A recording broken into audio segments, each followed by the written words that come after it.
Olá, uma boa tarde. Termina hoje a iniciativa Tempo da Criação, que convida as igrejas cristãs a olhar a terra, o ambiente e o ser humano como parte do mesmo, apelando a uma conversão a estilos de vida mais inclusivos, equilibrados e naturais. Esta iniciativa ecuménica termina no dia em que é celebrada a memória litúrgica de São Francisco de Assis, que conjugou na sua vida a atenção à natureza, aos pobres e procurou que todos os seres humanos fossem irmãos. Esta visão do mundo, com 800 anos, foi agora recuperada pelo Papa Francisco e é essa pertinência que queremos analisar com o Viriato Sormanho Marques, professor catedrático da Faculdade de Letras da Universidade de Lisboa. Que saúde, muito boa tarde. Muito Obrigada, boa tarde, professor, Lígia, por estar connosco. Começava por lhe perguntar se 800 anos depois de São Francisco de Assis, nós precisamos de uma nova revolução para olhar o mundo. Nós precisamos, sobretudo, de recordar aquilo que Francisco de Assis representa. Na Idade Média, quando ele surge, ele foi, de facto, uma voz absolutamente única e o essencial da sua mensagem é hoje mais válido do que era há 800 anos. Fundamentalmente, o que ele propôs, para além do exemplo da sua vida, porque uma coisa é nós apresentarmos uma concepção do mundo, outra coisa é nós vivermos de acordo com a concepção do mundo que queremos propor. Essa concepção do mundo visava estabelecer uma fraternidade, não apenas entre os seres humanos, mas entre os seres humanos e o mundo. Não apenas os animais, mas a água, o sol, os elementos inorgânicos.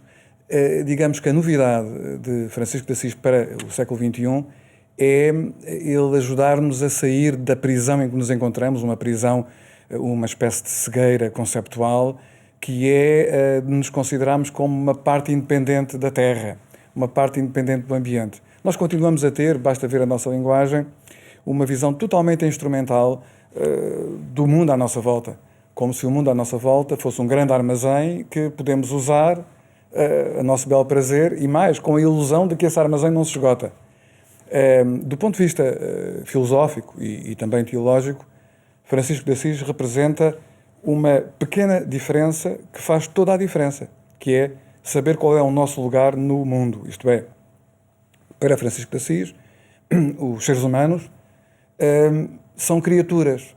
No fundo, só há duas diferenças do ponto de vista ontológico, digamos assim: o Criador e as criaturas.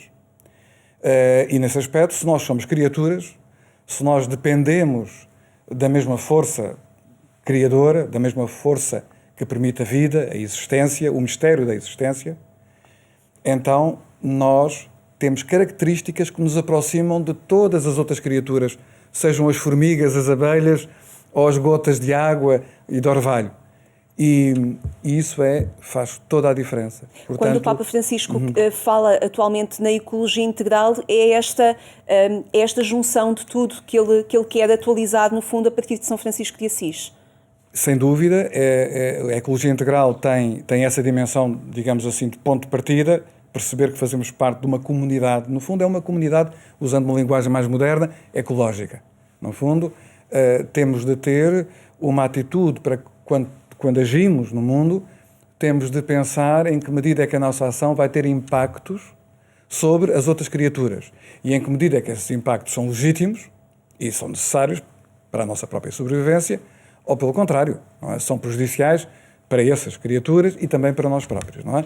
Mas a ecologia integral tem também, do Papa Francisco, tem uma outra dimensão, essa aí totalmente ligada, digamos, à nossa época, porque é uma época muito diferente. Há 800 anos, São Francisco de Assis foi um profeta no sentido em que ele fez uma mensagem que só hoje é que se percebe completamente. Porque na Idade Média o mundo não estava em risco, ou seja, não tínhamos nenhum risco existencial. Em 2021 nós temos um risco existencial. Basta ver os resultados do último relatório do painel intergovernamental para as alterações climáticas, que vai ser discutido em Glasgow, na 26ª Conferência do Tratado das Alterações Climáticas, a Convenção, em final de outubro e novembro, e realmente vemos que estamos, de facto, numa situação de uma grande fragilidade.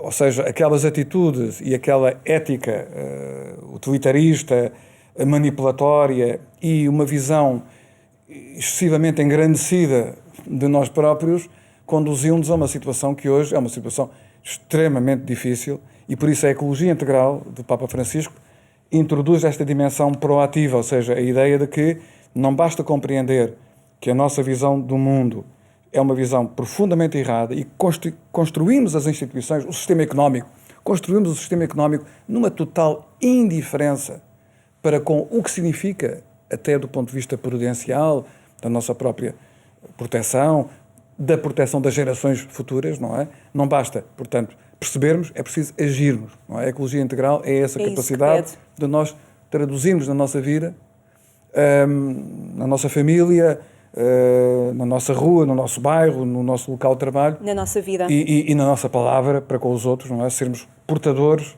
dessa responsabilidade individual, independentemente da contabilidade. Ou seja, eu não sei se a ecologia integral praticada por metade da humanidade vai ser suficiente para nos libertar desta rota de colisão em que nos encontramos, mas há uma noção ética de dever e de responsabilidade, e isso eu sei que é necessário, e nesse aspecto é suficiente para o agir. Já aqui falou da COP26, que vai acontecer de facto no final do mês e durante os primeiros dias de novembro, concretamente até ao dia 12 de novembro. Haverá mudanças entre a COP25 em 2019 e a COP26 de 2021. Tivemos aqui a pandemia pelo meio. Claro. António Guterres, o secretário-geral das Nações Unidas, disse que a COP25 foi um fracasso e já alertou que a 26 se prepara para ser esse fracasso também. A pandemia poderá provocar mudanças? Infelizmente, eu penso que concordo com o engenheiro António Guterres, secretário-geral das Nações Unidas. Só para quem nos vê e ouve, pôr as coisas um bocadinho no contexto. Nós estamos, a COP26 é, como diz a própria designação, a 26ª reunião. Não é? A Convenção do Clima foi assinada em 92, portanto já lá vão 29 anos. Desde aí já tivemos 26 reuniões. A situação ambiental e climática, porque as duas coisas estão ligadas, só tem piorado. Apesar dos acordos que são assinados pelos países. Exatamente. Isto significa o quê? Isto significa que há um método que está errado. E, portanto, enquanto nós, há uma coisa que nós aprendemos na ciência, na epistemologia, não é? Que é as mesmas causas, os mesmos efeitos. Se nós continuamos a ter uma negociação na base de premissas que não estão corretas, não é? Os resultados não vão ser diferentes. E o que é que está efetivamente incorreto nas reuniões do clima internacionais? É fundamentalmente a própria noção do que é o clima. Não é?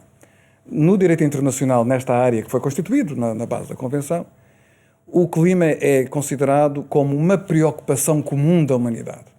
Ou seja, traduzido isto na prática, isto é um conceito que existe para impedir responsabilidades dos atores internacionais, neste caso dos países. Não é?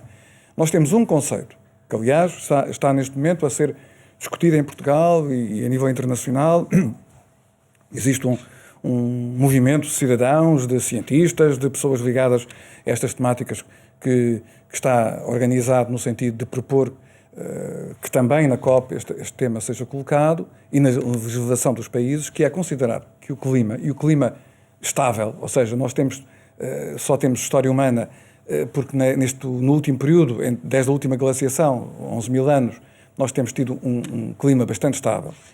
E esse clima estável foi o que permitiu chegarmos aqui e termos uma civilização complexa, sofisticada. E neste momento, as bases dessa estabilidade climática, essas bases naturais, que nós recebemos de graça, portanto, não fizemos nada para essa estabilidade, estão a ser destruídas pelo nosso comportamento, que está a instabilizar, está a tornar o clima e o ambiente ingovernáveis. Mas vemos aqui dois níveis de responsabilidade, quer institucional como também pessoal. Sem dúvida. Mas só para concluir um pouco o que é que está em cima da mesa. Existem soluções. E essas soluções passariam, em primeiro lugar, por introduzir na negociação internacional o conceito não de preocupação comum da humanidade, mas um conceito que já está testado, que já está no direito internacional, que está presente em várias convenções internacionais, que é o conceito de património comum da humanidade. Ou seja, o clima estável como património comum da humanidade iria permitir o quê? Iria permitir que os países, percebendo que o clima, no fundo, não pertence às soberanias, ou seja, se eu fizer uma asneira do ponto de vista ambiental em Portugal, se eu, por exemplo, utilizar quantidades gigantescas de carvão na China ou na Polónia, eu estou a prejudicar toda a gente, porque o dióxido de carbono não fica na coluna da atmosfera por cima dos países, não é? Isso significa que nós estamos a lidar com um problema complexo, com uma visão perfeitamente pré-moderna e pré-industrial, não é? Portanto, introduzindo esta mudança, iríamos revolucionar completamente a negociação. Porquê? Porque se o clima for considerado como responsabilidade comum da humanidade, património comum defendido por todos, isso significa o quê? Isso significa que todos os países vão, de certa forma, ter uma base negocial e vão permitir, no fundo, que as vantagens, os inconvenientes, os benefícios e os prejuízos que são provocados ao clima e ao ambiente sejam negociados de uma forma muito mais inteligente do que esta negociação sobre as quantidades de CO2 que vão para a atmosfera, que é outra coisa perfeitamente, digamos, primitiva e que não nos levará, digamos, a parte nenhuma. Aliás, isto é digamos, um dado que eu acho que é esclarecedor e ao mesmo tempo brutal. Nós temos, desde 1988, o painel intergovernamental para as alterações climáticas, ou seja, temos uma estrutura mundial, científica, política, diplomática, que visa enfrentar este problema. E o que é que tem acontecido? Desde 1988 até 2021, já emitimos mais gases de efeito de estufa do que em toda a história da humanidade anterior. Portanto, alguma coisa não está a correr bem, não é? Portanto, e é preciso dizê-lo, não vale a pena estar, digamos, a mascarar ou tornar as coisas mais suaves. O último relatório do painel, que está neste momento a ser publicado, mas a parte científica já saiu em agosto, é de uma dureza muito grande. Uma dureza porque é uma dureza que corresponde à verdade objetiva, quer dizer, àquilo que existe, não é? Introduzia há pouco a questão da responsabilidade institucional, como o professor referia, mas também a responsabilidade individual que, enquanto cidadãos e construtores do bem comum, cada um tem a responsabilidade. Lia numa entrevista sua uma frase: o cidadão passivo não vai sobreviver aos desafios que as alterações climáticas e a crise ambiental nos colocam. Isto reparte muito a responsabilidade por todos nós. Digamos que reparte sem, digamos assim, atenuar a responsabilidade maior das instituições. Eu, quando falo em instituições, estou não apenas a falar nos governos, nos estados, nos municípios, não é? Naquelas pessoas que em democracia nós elegemos para nos representarem, estou a falar nelas, com certeza, mas também estou a falar na responsabilidade imensa. Nós criámos uma sociedade a nível global em muitos aspectos incompreensível, não é? É incompreensível que existam 400 ou 500 pessoas que tenham mais capacidade de influência no mundo, não é? Estou a falar dos bilionários, não é? Dos superbilionários, que funcionam como se fossem estados não oficiais, mas oficiosos, ou seja, a diferença entre um estado e um superbilionário é que um estado tem poder, mas também tem responsabilidade. Um superbilionário só tem poder, porque ninguém sabe a influência, a forma como a influência dele se propaga pelo mundo, não é? Portanto, essas entidades individuais e coletivas, privadas e públicas, têm uma responsabilidade fundamental. Mas nós também temos, não é? Nós, o cidadão comum, também tem responsabilidade no sentido em que, no que diz respeito, por exemplo, às instituições políticas e públicas, o colocar estes temas na agenda e perceber que este é o tema essencial. Este tema tem a ver com a nossa qualidade de vida, tem a ver com a segurança do emprego, tem a ver com a política de saúde. Se nós não resolvermos as questões ambientais e climáticas, não começamos a resolver, porque, atenção, estamos a falar de uma tarefa gigantesca, ecuménica, mobilizadora, unificadora, não é?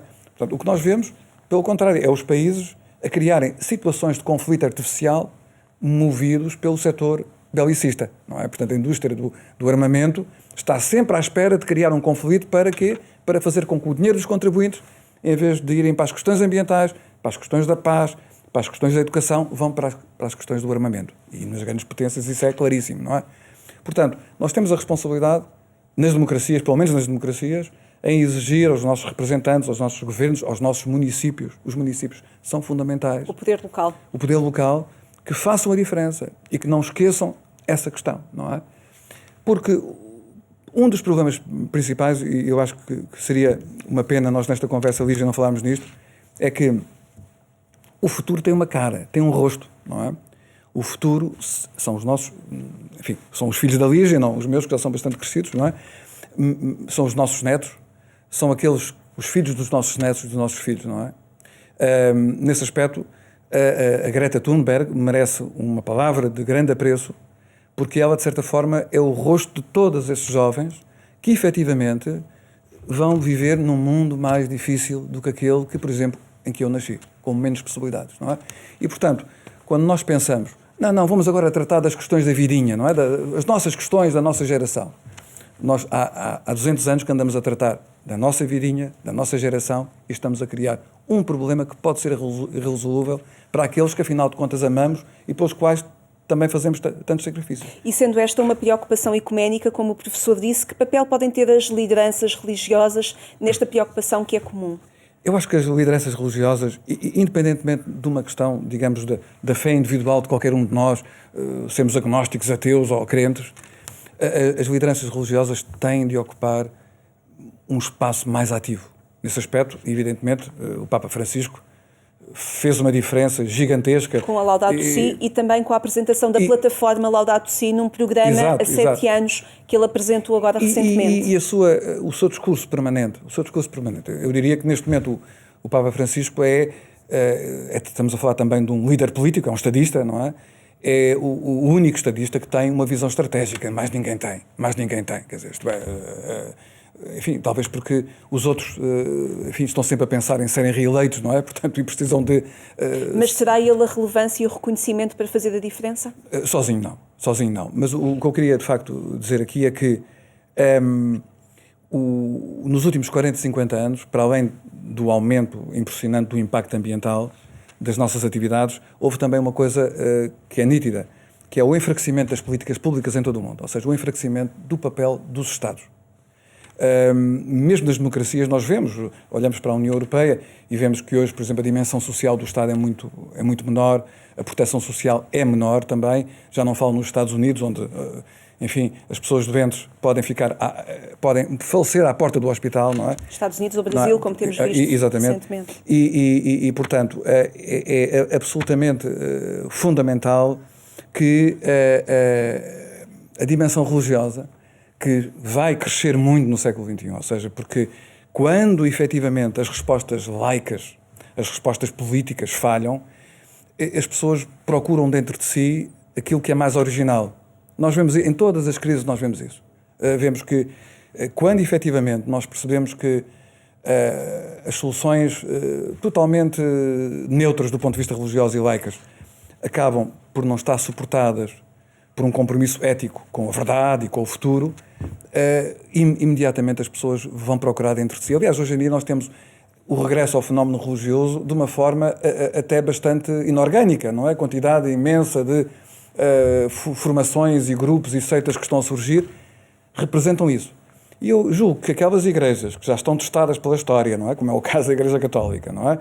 As igrejas protestantes, evidentemente, todo o universo das outras religiões, enfim, diferentes das nossas ocidentais, têm de fazer um compromisso muito grande, porque elas têm uma grande influência sobre a maneira de pensar, sobre o ethos, não, o comportamento dos indivíduos, e isso é uma responsabilidade que elas não podem abdicar. A ideia de uma igreja que não se mete nesses assuntos porque isso é política é uma ideia terrível.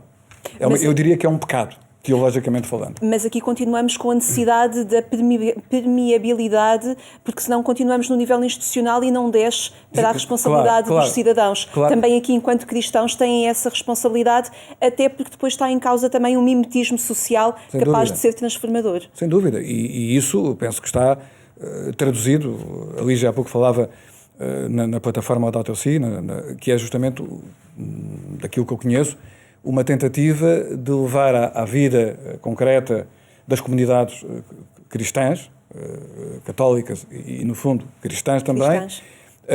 E quando se diz isso, estamos a falar de toda a gente, não é? Porque, efetivamente, os cristãos não vivem em guetos, não é? Vivem no meio de todos os outros cidadãos.